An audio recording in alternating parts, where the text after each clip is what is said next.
عزیزان گرامی، بلا تمہید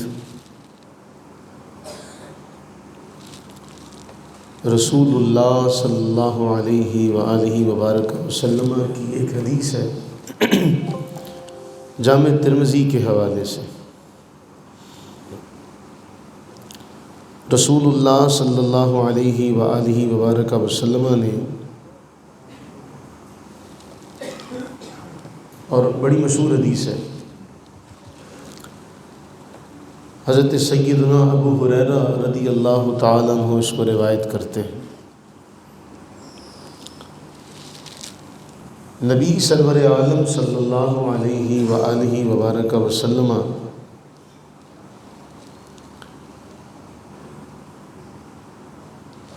سیڑھیاں ممبر کی چڑھتے ہیں، اور اس کے بعد آپ صلی اللہ علیہ وآلہ وبارک وسلم یہ ارشاد فرماتے ہیں کہ اس شخص کی ناک مٹی میں مل جائے جس کے سامنے میرا ذکر ہو اور وہ مجھ پر درود نہ پڑھے۔ دوسرا، نبی سرور عالم صلی اللہ علیہ وآلہ وبارک وسلم نے ارشاد فرمایا،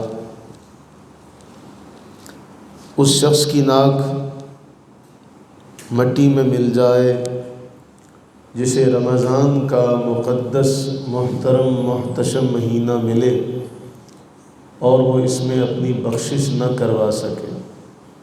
تیسرا، اس شخص کی ناک مٹی میں مل جائے جو اپنے ماں باپ کو دونوں کو یا کسی ایک کو بڑھاپے میں پائے اور ان کی خدمت کر کے جنت میں نہ جا سکے، اس کی ناک بھی مٹی میں مل جائے۔ یہ تین بدبخت، پہلا جس کے سامنے رسول اللہ صلی اللہ علیہ وآلہ وسلم کا تذکرہ ہو اور وہ زبان سے درود نہ پڑھے، زبان سے درود پاک کا تحفہ رسول اللہ صلی اللہ علیہ وسلم کی بارگاہ میں پیش نہ کرے۔ دوسرا، جس کو یہ ماہ محترم ملے اور اس ماہ محترم میں وہ عبادات زہد تقوی کر کے اپنے آپ کو جنت میں داخل نہ کروائے، یہ دوسرا بدبخت ہے۔ اور تیسرا، جسے بڑھاپے میں ماں باپ یا ان دونوں میں سے کوئی ایک اس کی خدمت کرنے کا موقع ملا اور اس نے ان کی خدمت کر کے اپنے آپ کو جنت میں داخل نہ کیا، اس کی ناک بھی۔ دعا کرنے والے جبریل امی ہوں، آمین کہنے والے رسول اللہ صلی اللہ علیہ وآلہ وبارک وسلم کی ذات عالی صفات ہو، تو قبولیت میں کوئی شک شبہ، قبولیت میں کوئی شک۔ آدھا رمضان گزر گیا، ہم اپنا احتساب کریں، ہم اپنا احتساب کریں کہ کیا واقعی جو بخشش کا طالب ہوتا ہے، جو منگتا ہوتا ہے، کیا وہ سیر ہو جاتا ہے؟ کیا ہم واقعی منگتا بنے؟ رسول اللہ صلی اللہ علیہ وآلہ وبارک وسلم اللہ کے محبوب ہیں۔ ایک اشارہ ابرو پر اللہ تعالیٰ سارا نظام بدل دے، وہ محبوب رب کے حضور اس قدر کھڑے ہوتے ہیں کہ بے نیاز ذات کہتی ہے، ما انزلنا علیک القرآن لتشقی، اے حبیب کریم، ہم نے قرآن اس لیے تو نازل نہیں کیا کہ آپ اپنے آپ کو مشقت میں ڈالیں۔ وہ محبوب اللہ تعالیٰ کی رحمت جس کے اشارے کی منتظر رہتی ہے، اللہ کے حضور اس قدر کھڑے ہوتے ہیں کہ پاؤں سوج جاتے ہیں۔ یہ صرف بیان کرنے کی حد تک، کوئی ایک بار تو اتنا قیام کرے، زندگی میں ایک بار تو اتنا قیام کرے کہ کہہ سکے کہ میں نے رسول اللہ صلی اللہ علیہ وسلم کی اس عادت کریمہ کو اپنایا ہے کہ میں ایک بار ایسا قیام کر چکا ہوں کہ میرے پاؤں سوج رہے تھے۔ ہمارے ہاں تو ایک طوفان ہے، ہمارے یہ بچے رمضان میں بھی تراویح میں نظر نہیں آتے، قیام اللیل میں نظر نہیں آتے۔ ہم اپنا احتساب کریں کہ کیا واقعی ہم اپنی بخشش کا انتظام کروا رہے ہیں۔ میرے فاضل بھائی نے بڑی اہم گزارشات آپ کے حضور پیش کی۔ علامہ اقبال رحمہ اللہ کا درد آپ کے سامنے رکھا کہ علامہ اقبال کون سا نوجوان چاہتے تھے، اس نوجوان کی خوبیاں، اس کی خصوصیات کیا تھیں، ان کے ذہن میں کیا تھی۔ ہمیں تو ادراک ہی نہیں ہے حالات کا کہ ہمارے گرد و پیش میں کیا ہو رہا ہے، ہمیں اس کا پتہ ہی نہیں ہے۔ ہمارے وہم و گمان میں بھی نہیں ہے کہ ہمارے گرد و پیش میں کیا کیا معاملات اور کیا کیا حالات، کیا کیا رونما ہو رہے ہیں، کیا کیا تبدیلیاں پیش آ رہی ہیں۔ آپ کو ڈائیورٹ کیا جاتا ہے۔ جو امت مسلمہ کا نوجوان ہے اس کی خیالات کو، اس کی سوچوں کو ڈائیورٹ کیا جاتا ہے۔ کیسے ڈائیورٹ کیا جاتا ہے؟ کسی دور میں مقتدرہ اس کو کھیلوں کی ضرورت پیش آئی تو اس نے کھیلوں کو بڑا پروان چڑھایا، فنڈنگ کی، لوگوں میں کھیل مقبول ہوتے چلے گئے۔ پیچھے مقتدرہ تھی، ہمیں نہیں پتہ۔ آج مقتدرہ کا مفاد ان کھیلوں سے وابستہ نہیں ہے، اس لیے کھیل میں وہ پیسہ انویسٹ نہیں کر رہے۔ آپ سے میں پوچھوں، آپ نوجوان ہیں، آپ مسلمان ہیں، آپ بحمدہ تعالی مسلمان ہونے کے ناطے نبی سرور عالم صلی اللہ علیہ وآلہ وبارک وسلم نے فرمایا تھا سارا امت مسلمہ جتنی بھی ہے ساری ایک جسم کی مانند ہے، ایک دیوار کی مانند ہے نا؟ ہے اس پر ایمان آپ کا؟ اونچی کہ امت مسلمہ ایک جسم کی مانند ہے، اس پر ایمان ہے؟ آپ کو پتہ ہے کہ سندھ میں نوجوانوں کے ساتھ کیا مسائل پیش آ رہے ہیں؟ آپ کو علم ہے کہ بلوچستان میں بلوچیوں کے ساتھ کیا کیا معاملات کیے جا رہے ہیں؟ آپ کو علم ہے؟ یہ تو آپ کے قریب ہو رہا ہے۔ آپ کے علم میں ہے کہ ہمارے ملک میں زبانی تعصب، لسانی فرقہ واریت کس قدر پھیل چکی ہے؟ علم ہے آپ کو؟ آپ کو علم ہے کہ ابھی بھائی نے بات کی تھی کہ امت مسلمہ کو ٹکڑے ٹکڑے کر دیا گیا۔ کتنے ٹکڑوں میں بانٹا گیا؟ 63 ٹکڑوں میں بانٹا گیا، اور 63 کے 63 کون تھے؟ مسلمان تھے۔ آپ کو علم ہے فلسطین پر حملہ ہوئے کتنے ماہ گزر چکے؟ آج گزشتہ کل میں علماء کی طرف سے سعودی عرب کے شہزادے کو اپیل کی جا رہی ہے کہ بھئی آپ امریکہ کے ساتھ آپ کے تعلقات ہیں، آپ اپنا کردار ادا کریں، لیکن ہم نے اپنے گھروں کی دیواروں کو اتنا بلند کر دیا ہے کہ ہمیں ہمسایوں کی تکلیف، دکھ، درد نظر نہیں آتے۔ ہم یہ کہتے ہیں کہ بس مٹیریلسٹک ہو جاؤ، اپنے معاملات سے سروکار رکھو، باقی جائیں بھاڑ میں۔ اور یہ فکر جو ہے، یہ سوچ جو ہے ہمارے معاشرے کے اندر اس قدر پروان چڑھ رہی ہے، اس قدر پروان چڑھ رہی ہے کہ وہ جو دوسروں کا دکھ ہو میرا کام غریبوں کی حمایت کرنا ہے۔ کیا پڑھایا جاتا تھا ہمیں؟ کیا سکھایا جاتا تھا ہمیں کہ لب پہ آتی ہے دعا بن کے تمنا میری؟ یہ کیا تھی تمنا؟ یہ کیوں پڑھایا جاتا تھا؟ ہمیں جو ترانہ سکھایا جاتا تھا کہ پاک سر زمین شاید باد، اس کا معنی کیا تھا؟ ہم ان سارے معانی اور مفاہیم سے کوسوں دور جا چکے ہیں۔ آج چند ایک گزارشات سمجھ لیں، جو مرضی آپ کا جی چاہے اس کو سمجھیں۔ آج ماں باپ اپنی اولاد سے شکایت کرتے ہوئے نظر آتے ہیں، اولاد ماں باپ سے شکوہ کرتی نظر آتی ہے، میاں بیوی کے آپس میں شکوے ختم نہیں ہوتے، ساس اور بہو کا آپس میں رشتہ جو ہے اس میں شکوے شکایتیں ختم نہیں ہوتے۔ ہمارے ہر گھر میں ایک میدان جنگ ہے جہاں ہم اترتے ہیں پوری تیاری کے ساتھ، اور کہیں کوئی زیر ہو جاتا ہے، کہیں کوئی زبر ہو جاتا ہے۔ ان سب کا ایک سبب ہے، اور وہ سبب یہ ہے کہ ہم دین سے دور ہیں، دور نہیں بلکہ کوسوں دور ہیں، کوسوں دور ہیں۔ اس حدیث کو جو ابھی ہم نے پڑھی، صرف اس حدیث پر اپنے آپ کو پرکھیے، تولیے کہ رمضان میں آپ نے اپنی بخشش کے لیے کون سا انوکھا کام کیا جو پچھلے 11 ماہ سے آپ کرتے آ رہے تھے۔ کیا آپ نے تلاوت قرآن میں اضافہ کیا؟ کیا آپ نے نوافل پڑھنے میں اضافہ کیا؟ کیا آپ کے سجدوں کی تعداد بڑھ گئی؟ کون سا کام کیا؟ کون سا مارکا مارا؟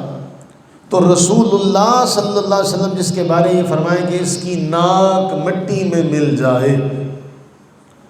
میں نے ایک حدیث آپ کو سنائی تھی، اور جس دن خواتین کو درس دیا اس میں بھی یہ حدیث سنائی۔ اللہ کے نبی صلی اللہ علیہ وآلہ وبارک وسلم نے ارشاد فرمایا، امام سے آگے نہ بڑھو۔ مفہوم حدیث عرض کر رہا ہوں، امام سے آگے نہ بڑھو۔ امام اس لیے بنایا جاتا ہے اس کی اقتداء کی جائے، اس کی پیروی کی جائے۔ امام سے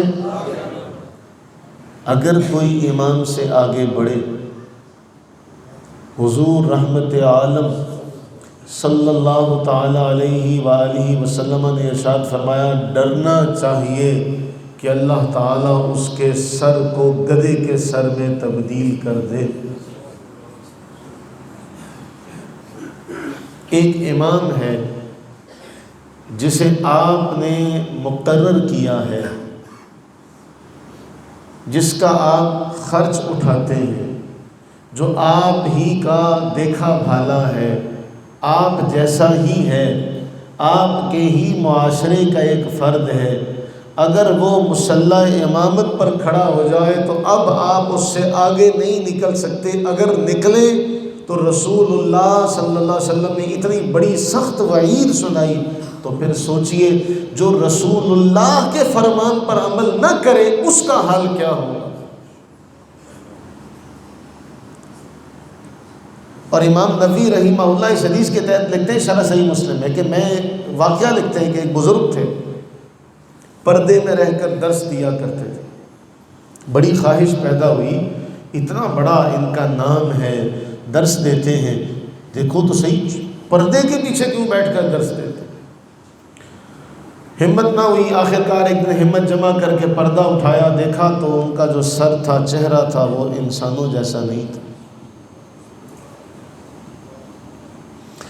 فرمانے لگے، میں نے آقا کریم صلی اللہ تعالی علیہ وآلہ وسلم کے فرمان پر شک کیا تھا، میرا یہ حال ہو گیا۔ اب آپ اندازہ لگائیے کہ رسول اللہ صلی اللہ علیہ وسلم فرماتے ہیں جو رمضان میں اپنی بخشش نہ کروا سکے اس کی ناک مٹی میں مل جائے۔ وہاں تو یہ ہے نا آگے بڑھے گا تو ڈرنا چاہیے کہ کہیں اس کا سر گدھے کے سر میں بدلی ہو جائے۔ یہاں یقینی ہے کہ اس کی ناک مٹی میں مل جائے جو اپنی بخشش نہ کروا سکے۔ چاہیے تو یہ تھا کہ اگر آپ 11 ماہ میں جو بھی کام کرتے تھے وہ ڈبل سے ٹرپل ہو جانا چاہیے، ہونا چاہیے تھا کہ نہیں؟ بولو کہ اتنا روزہ لگ گیا، ہونا چاہیے تھا کہ نہیں؟ ہونا چاہیے تھا۔ قیام پہلے سے، قرات پہلے سے، تلاوت قرآن پہلے سے، سجدے، مسجد میں آمد و رفت، مسجد میں بیٹھنا، کیا ہو رہا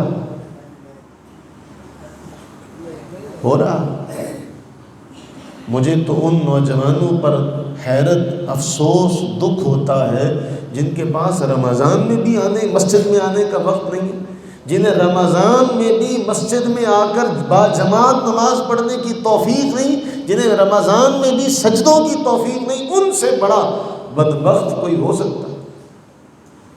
جن کے بارے رحمت عالم صلی اللہ تعالیٰ علیہ وآلہ وسلم آمین کہہ دے، اس کی ناک مٹی میں مل جائے، اب دنیا ادھر کی ادھر ہو جائے، ادھر کی ادھر ہو جائے، جس کے بارے حضور کی زبان سے آمین نکل گیا کہ اس کی ناک مٹی میں ملے،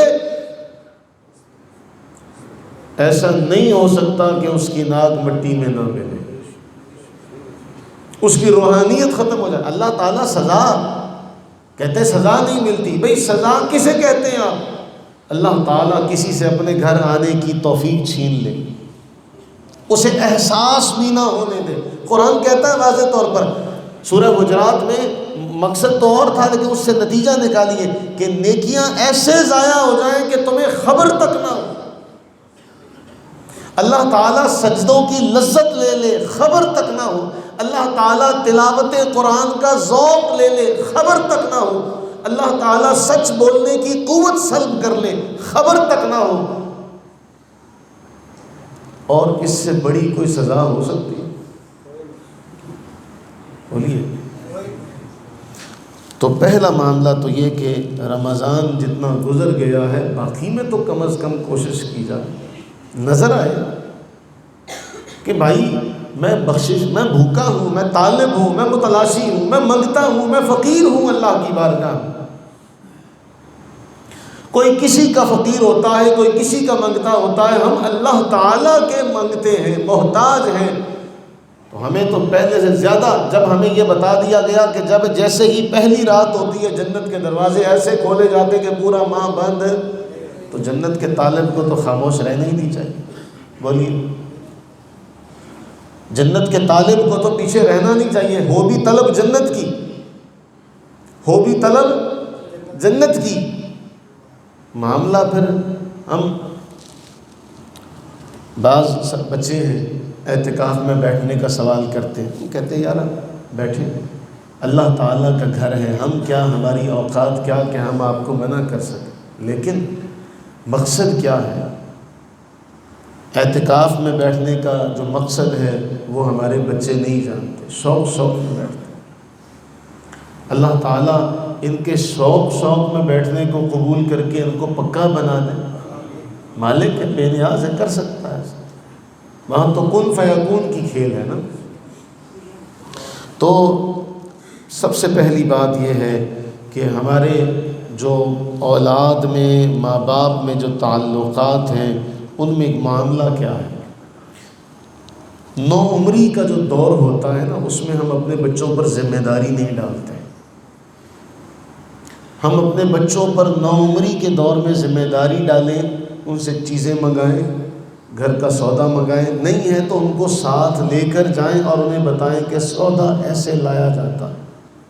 ایک چھوٹی سی بات ہے، ہمارے گھروں میں یہ رواج نہیں ہے کہ بچہ کوئی چیز، کوئی فروٹ وغیرہ لے کر آئے، کوئی کھانے کی چیز لے کر آئے، یہ رواج بچوں کے ذہنوں میں ڈالا نہیں جاتا۔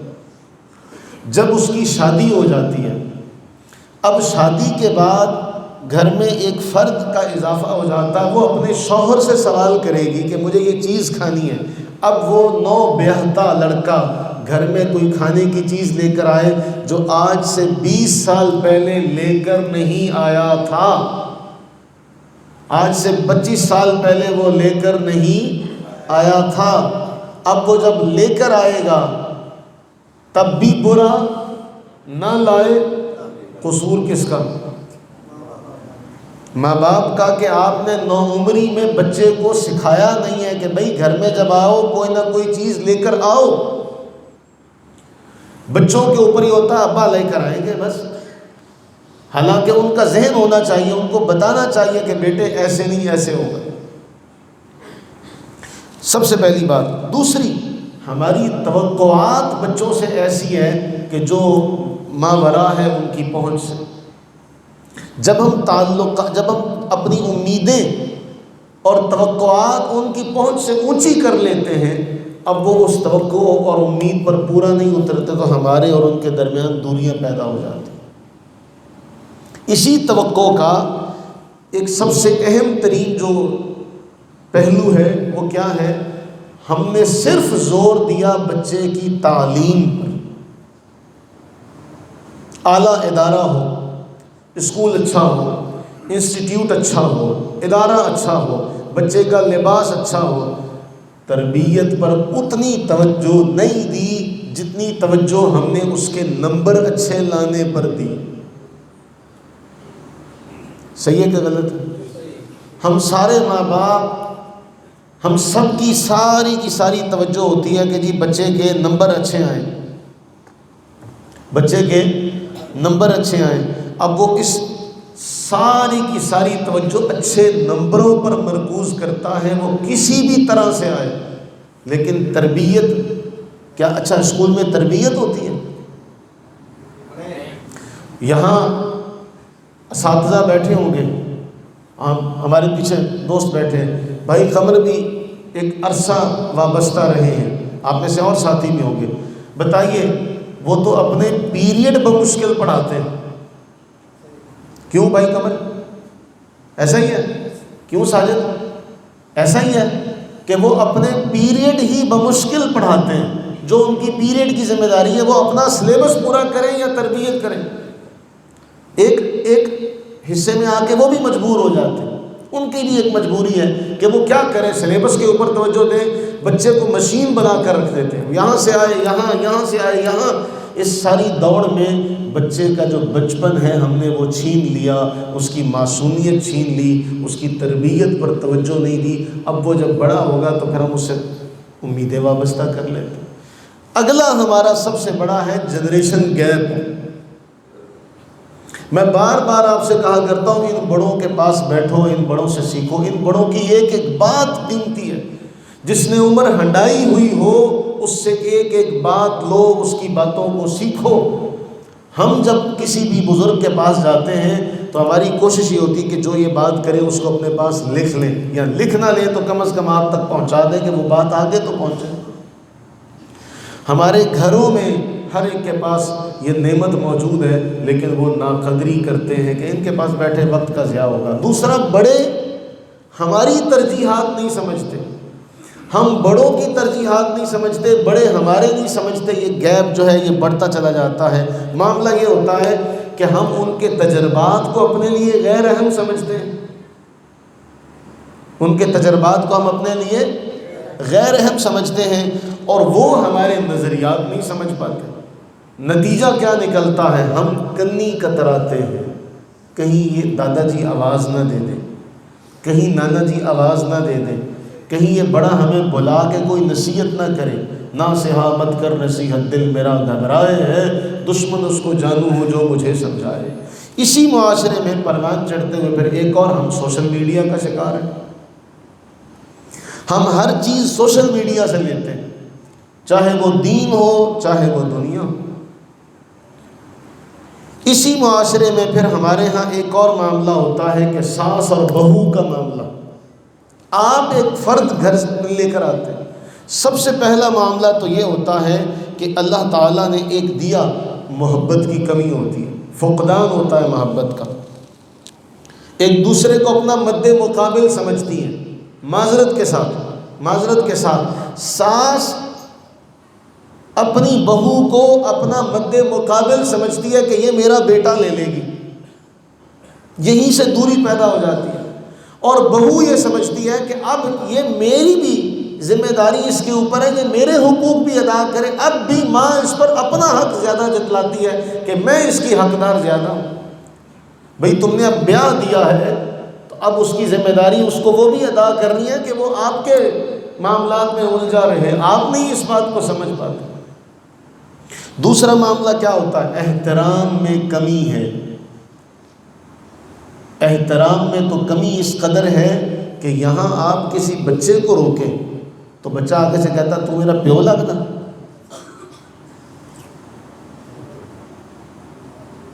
ہم ڈرتے ہیں ان کو کچھ کہہ دیں۔ آج حیا نہیں ہے. اللہ کے نبی نے فرمایا تھا جب حیا نکل جائے تو جو چاہے بے حیا باشو ہر چے خائی کو.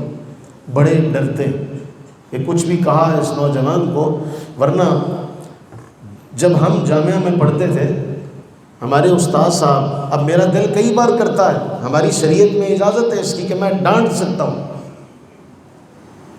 لیٹ آنے والے سے میں پوچھ سکتا ہوں وہ تو لیٹ کیوں آیا، جے کسی دن پوچھ لے آنا جنوں پوچھ لیا تاڈے چوں کسی نے نہیں مینوں معاف کرنا ہے. ایسا کریے. جناب عمر فاروق رضی اللہ تعالیٰ عنہ ممبر پر ہیں، جناب عثمان غنی رضی اللہ تعالیٰ عنہ تشریف لاتے ہیں، پوچھتے ہیں دیر سے کیوں آئے ہو.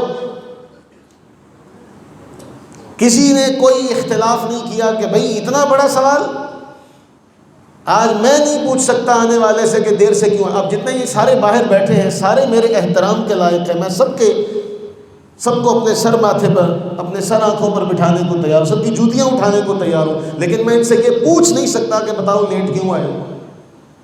پوچھ سکتا ہوں کیا یہ حق مجھے شریعت نے مجھے یہ حق دیا ہے، لیکن لوگوں نے، معاشرے نے یہ حق نہیں دیا. میں آپ میں سے کسی سے یہ سوال نہیں کر سکتا بتاؤ لیٹ کیوں آئے.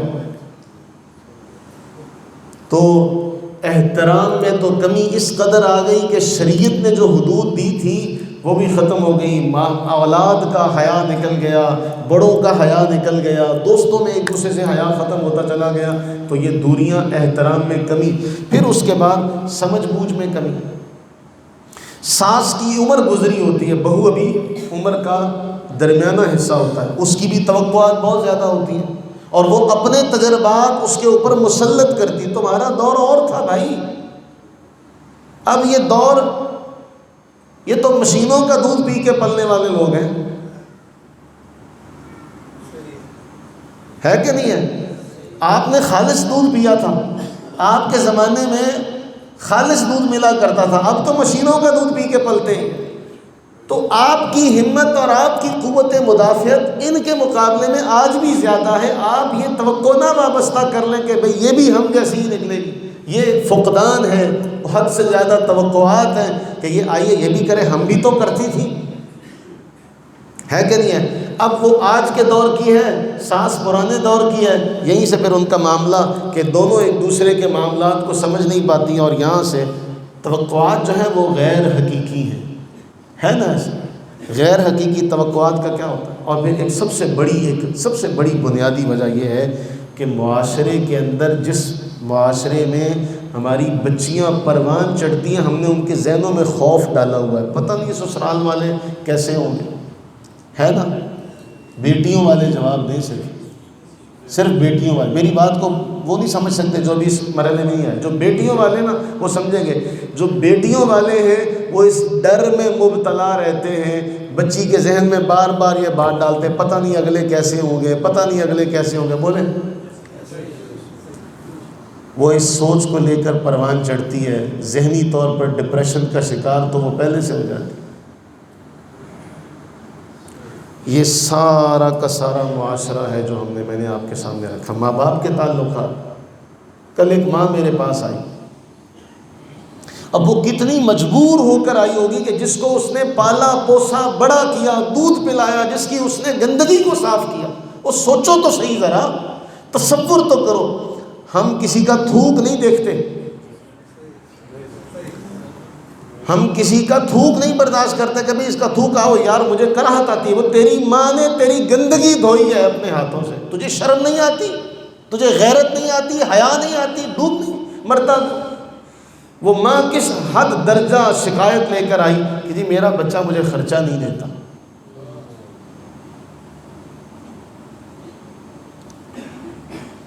عرش نہیں ہل گیا ہوگا. حضور نے فرمایا اس کا ناک مٹی میں مل جائے. جس پر تم نے روب دھوس سب کچھ کر کے پیسے مانگے. بولیے، اس سارے مجمع میں ایک بندہ بھی مجھ سمیت کوئی یہ دعویٰ نہیں کر سکتا کہ میں نے اپنی ماں پر روب سے، ہمیں دعوے سے میں نے اپنی ماں سے پیسے نہیں مانگے یا میں نے اپنی ماں سے کام نہیں کروایا. بولیے، او یار بولو. وہ گل کا جواب تو دیا کرو. میں کوئی پکھیاں نہ تو نہیں گل کر رہا, تہاڈے نال گل کر رہے. یہاں تک کہو میری بولی سمجھ نہیں آ رہی. کوئی ہے ایسا جس نے ماں سے ضد نہ کی ہو؟ سب نے کی ہے. ہاں ہمیں تو پتہ بھی نہیں ہوگا نا. جس دور میں ہم ضد کرتے تھے ہمیں تو پتہ بھی نہیں تھا کہ ضد کیا ہوتی ہے. شعور میں قدم رکھنے کے بعد بھی ہم نے اپنی ماں سے اپنی منمانی کی کہ نہیں کی؟ بولیے. تو پھر بچوں میرے عزیزوں, وہ کتنا بدبخت ہوگا کہ آج ماں کے یہاں پہ ایک دوست ہے میرے, وہ کہتے ہیں جی میں پرس نکال کے اپنی ماں کے آگے کر دیتا ہوں, ماں جنہ تیرا دل کردہ کاٹ لا. تو میں کہا یار اس سے بڑی فرما برداری ہو ہی نہیں سکتی. ماں یہ تو اللہ کے نبی کا فرمان ہے, تو اور تیرا مال سب تیرے باپ کا ہے.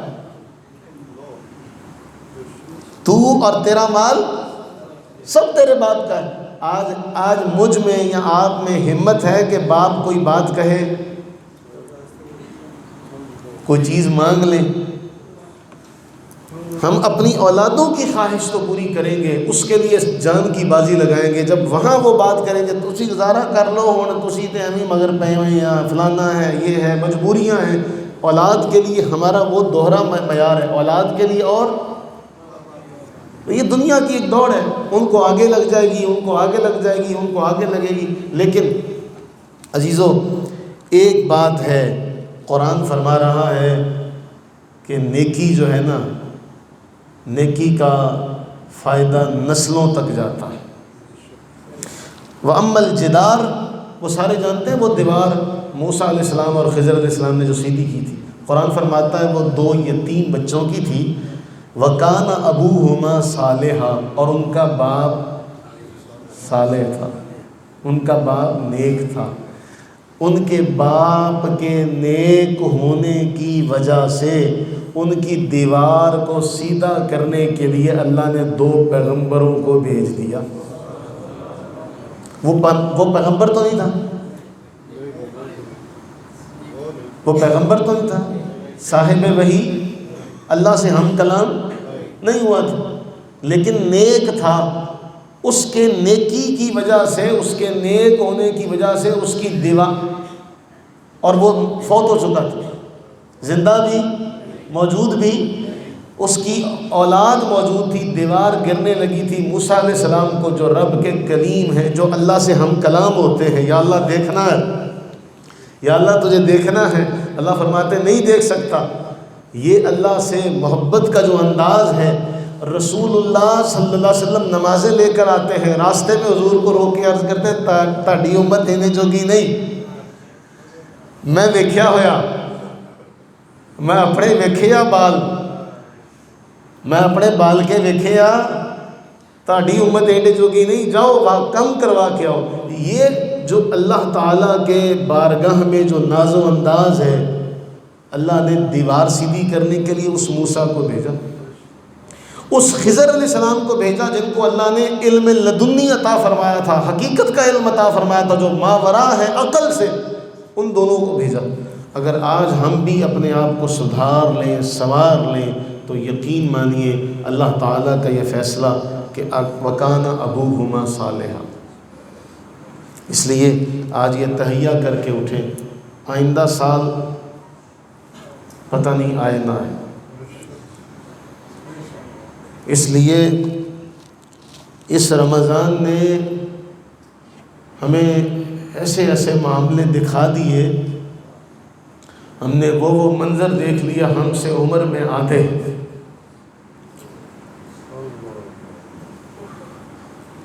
ہمیں لگتا ہے کہ ہم نے بہت عمر گزار لی, ہم سے عمر میں آدھے.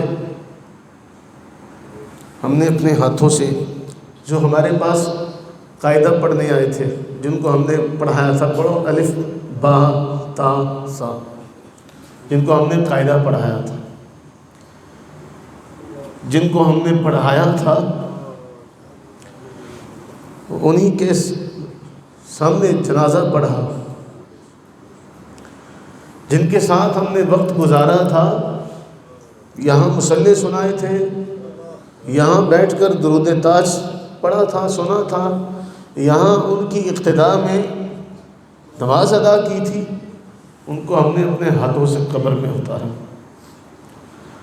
عزیزوں، نہیں پتہ، کوئی نہیں جانتا کہ اگلا سال ہم میں کون ہوگا کون نہیں ہوگا۔ اس لیے عمر جتنی ہے اس کو غنیمت شمار کریں، موت کبھی بتا کر نہیں آتی۔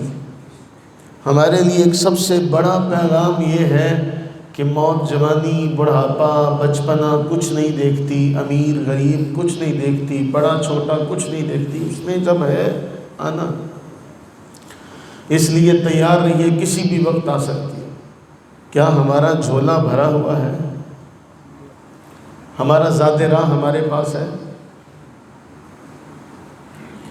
ایک دن ماہی دے گھر جانا، نی جیندے کوئی چج سکھ لا، اے ویلا ہاتھ نہیں ہونا، نی جیندے کوئی چج سکھ لا۔ میرے عزیزو، دعا کریں اللہ تعالی ہمیں رسول اللہ صلی اللہ علیہ وسلم کی محبت عطا فرمائے، کامل محبت نصیب فرمائے۔ اللہ تعالی ہمیں ماں باپ کا فرما بردار بننے کی سعادت عطا فرمائے۔ اللہ تعالی ہمیں جو باقی ایام رہ گئے ہیں، مجھے اور آپ کو ان ایام میں اپنی بخشش کا انتظام کروانے کی توفیق عطا فرمائے۔ اور میں